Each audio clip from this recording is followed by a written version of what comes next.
Today, on this day, the all Arunachal Pradesh Student Union has called a meeting regarding some of the points that the APSU has declared Band call, statewide Band call. So, on that regard, the APSU has called up a meeting today of all the federal organs of its APSU.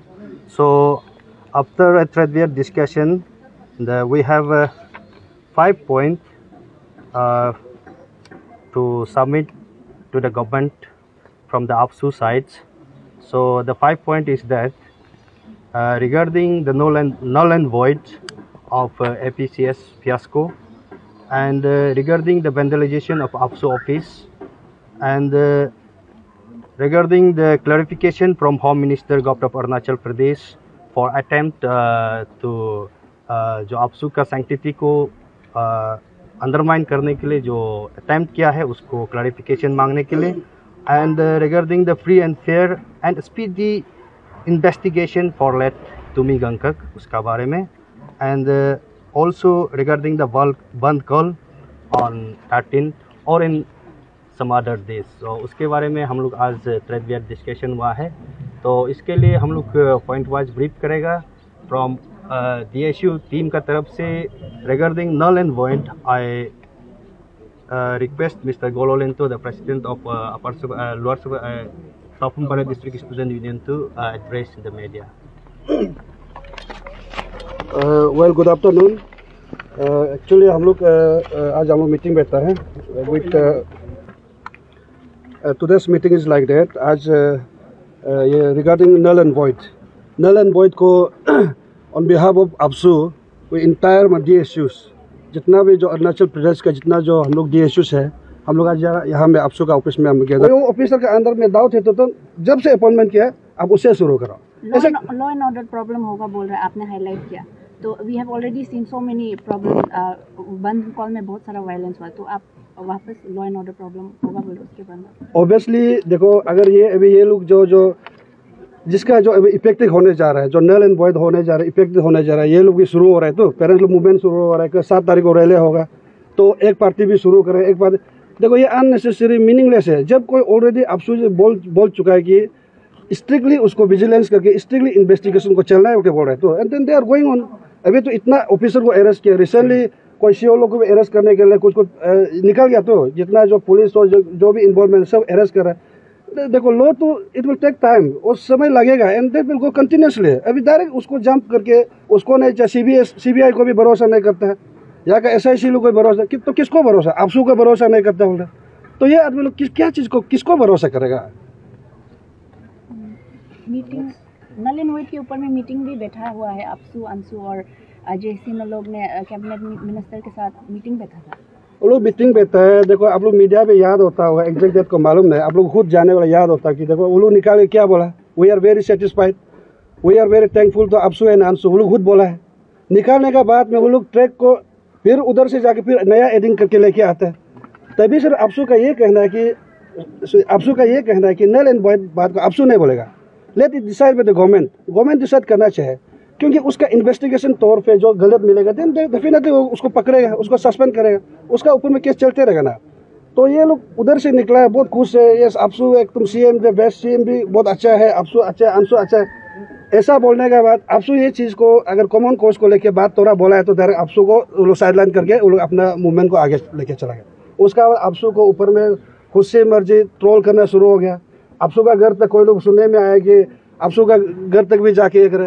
ये सब personal attack नहीं करने से गया। APSU president कभी किसी का personal नाम तो मेंशन नहीं किया, किसी का ऑर्गेनाइजेशन, किसी का एसोसिएशन का खिलाफ में, प्रेसिडेंट सेक्रेटरी का खिलाफ में जाके तो बात किया नहीं। लेकिन ये लोग बोल रहा है कि APSU प्रेसिडेंट का फॉर्चूनर तोड़ेगा, उसका not given chance to talk also. हम लोग जितना भी जो कम्युनिटी बेसिस वाला को खास करके बोला जाता है, देन उन लोग का जो ओपिनियन लिया उसका हिसाब से शायद APSU लोग लेके उसको गवर्नमेंट लेवल में लोग ये किया। APSU का तो पहले दे चुका है, उसके बाद second time meeting, third time meeting बैठा है, तो APSU लोग लास्ट में बोला कि we have nothing to give. APSU का जो रिजोल्यूशन लेना तो दे ऑलरेडी गिवन। लेकिन ये लोग का जो अभी जो लोग का जो अभी जो वाइस चेयरमैन ये लोग का जो मूवमेंट करा रहा है, कुछ एसोसिएशन का नाम भी लेने दिल नहीं, वो लोग का तो लेके आया नहीं। तो लास्ट में हम लोग का तो बोल APSU ऑलरेडी, APSU का तो कमेंट्स जो था बोलना था पहले आगे बोल चुका है।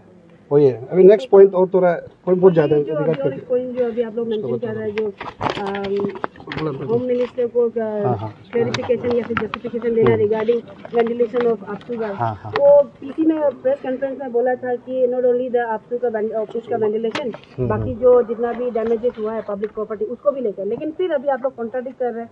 अभी आपका जो स्टेटमेंट था, जो पॉइंट में आप लोग डिस्कस किया, उसमें आपने सिर्फ मेंशन किया अप्सू का ऑफिस, नहीं मेंशन ही नहीं किया। ऐसे नहीं कि हम लोग इसलिए सीएम क्या बोलते हैं होम मिनिस्टर से क्लैरिफिकेशन अप्सू टीम ने आज मांगने का फैसला किया है। क्यों उससे क्लैरिफिकेशन मांगने का फैसला किया है बोलने से, जब आपका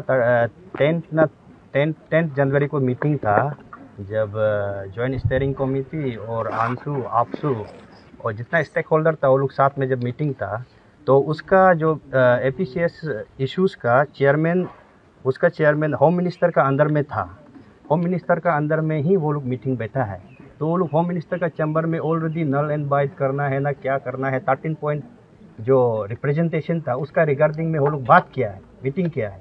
वो मीटिंग करने का बाद उस मीटिंग में पूरा फैसला कर लिया है कि अभी 13 पॉइंट जो डिमांड में से नल एंड वॉइड को छोड़ के बाकी लोग को हम लोग लेके जाएगा। नल एंड वॉइड को हम लोग इसलिए हम लोग रख रहे हैं कि क्योंकि इसमें दोनों तरफ से जस्टिफिकेशन देने के लिए वो लोग सिस्टमेटिक एक अडॉप्ट करेगा।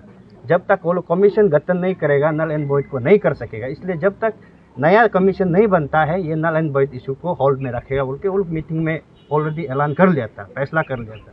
उस फैसला का बाद जब वो मीटिंग से निकलने का बाद जो दूसरा टीम है आंसू और जो दूसरा टीम लोग है, शायद वो अप्सू शायद प्रेस ब्रीफिंग के लिए आया नहीं होगा।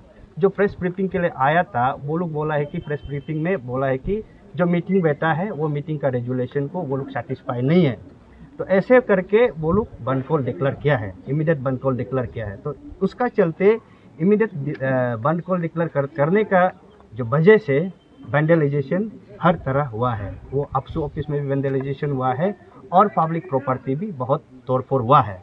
तो इसके लिए तो इसके लिए regarding the vandalisation and law and order problem of state, उसको हम लोग मद्देनजर रखते हुए हम लोग टोटली उसको होम मिनिस्टर को हम लोग ब्लेम दे रहे हैं कि आप गवर्नमेंट का एक गवर्नमेंट का बॉडी है, आप गवर्नमेंट का बॉडी है और उस ऊपर से आप उस इशू का चेयरमैन है। आपका चेयरमैनशिप का अंदर में डिस्कशन किया है सभी स्टेक होल्डर जो मीटिंग बैठा है, तो आप क्लैरिफिकेशन क्यों नहीं दिया? जनता को आप कैसे क्लैरिफिकेशन नहीं किया कि हम लोग आज इस बात को फैसला किया है। ये बात हम लोग 13 पॉइंट जो डिमांड में से हम लोग 12 पॉइंट को मान के जा रहा है और नल एंड वॉइड का जो इशू है उसको जब तक नया कमीशन सेटअप नहीं होगा तब तक हम लोग होल्ड में रखेगा बोल के आप गवर्नमेंट का तरफ से क्लैरिफिकेशन नहीं दिया। इसका वजह से बंद कॉल जो करके पब्लिक लोग बंद कॉल करके तो तोड़फोड़ हुआ है। तो इसलिए हम लोग जो होम मिनिस्टर को क्लैरिफिकेशन का हम लोग मांग कर रहे हैं। आपसे इसके जा रहा है कि the government under the leadership of home minister वो हम लोग को divide and rule policy play किया है, वही हम लोग मान के जा रहा है। और रिगार्डिंग द तुमी गंगा जो लेट तुमी गंगा का जो केसेस है उसको हम लोग अप्सू और हम लोग डीएसयू आज क्लियरली उसको बात किया है। उसमें हम लोग ऐसे बात किया है कि अगर वो उस एपीसीएस फियास्को में इन्वॉल्व हो या ना हो, लेकिन उसका मर्डर केस नज़र आ रहा है हम लोग को भी, तो इसलिए उसका इन्वेस्टिगेशन फुल्ली थ्रोली होना है, विदाउट एनी किसी को भी नहीं छोड़ के लेट तुमी गंगा को जस्टिस डिलीवर करने के लिए उसका इन्वेस्टिगेशन थ्रोली करना है बोल के हम लोग फैसला किया है।